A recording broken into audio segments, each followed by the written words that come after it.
घर में मेहमान लड़की को देखने आए हुए थे। फोन के वाइब्रेशन की जैसे ही कंपन महसूस हुई कि शीला ने तुरंत से फोन को रिसीव किया। महेश ने कहा, सुबह 5 बजे घर से बाहर निकलकर सुभाष चौक आ जाना, मैं वहाँ तेरा इंतजार करूँगा। ठीक है, मैं आ रही हूँ, ऐसा कहकर शीला घर से भागने की तैयारी में जुट गई।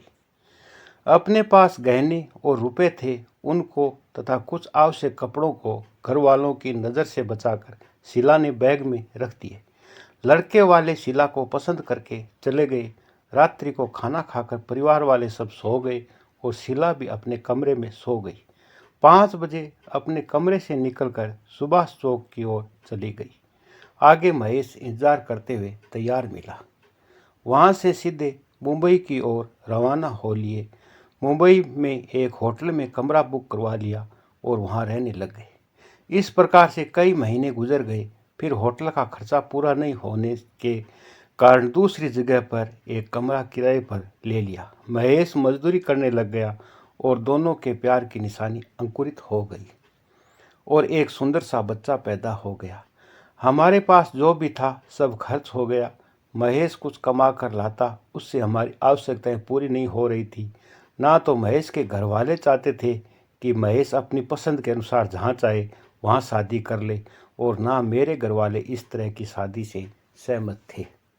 इसलिए ना महेश के गांव जा सकते थे और ना मेरे गांव वापस आ सकते थे।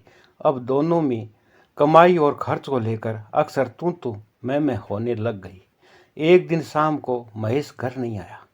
शीला उसका इंतजार करते ही रह गई। 15 दिन हो गए, महेश का कोई पता नहीं था और घर में खाने के लिए अनाज का एक दाना भी नहीं था। शीला मजबूर होकर काम की तलाश में घर से बच्चे को साथ लेकर बाहर निकली।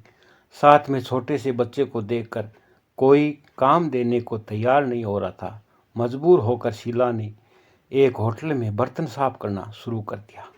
एक दिन शीला ने महेश को उसी होटल में एक औरत के साथ खाना खाते हुए देखा तो मन में आशा की किरण जागी और तुरंत महेश के पास गई और पूछा कि बिना बताए कहाँ चले गए थे। तो उसने शीला को पहचानने से ही इनकार कर दिया।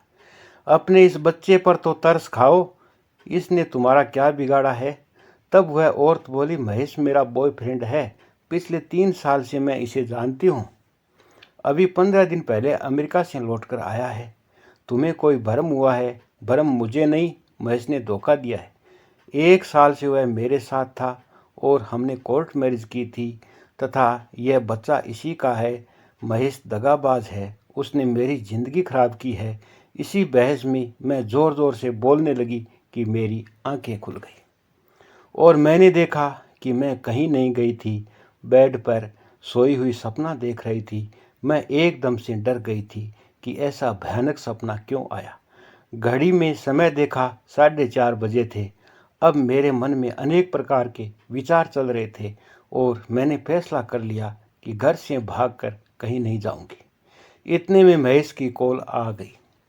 मैंने साफ मना कर दिया कि ऐसा कोई कदम नहीं उठाऊंगी जिससे मेरे माता पिता और परिवार और समाज को बदनामी का सामना करना पड़े। ऐसे कोई माता पिता नहीं होते जो अपनी औलाद की खुशहाली के लिए प्रयत्नशील नहीं होते हैं। इसलिए मैं वहीं शादी करूंगी जहां पर माता पिता की सहमति होगी। चिंतन: इंसान को जल्दबाजी में जीवन के महत्वपूर्ण फैसले नहीं लेना चाहिए। नादानी में ऐसा कोई कदम नहीं उठाए जिसके कारण पूरा जीवन दुख में हो जाए। माता पिता अपनी औलाद की परवरिश में अपना पूरा जीवन लगाते हैं, इसलिए औलाद को भी उनकी भावनाओं की कदर करनी चाहिए।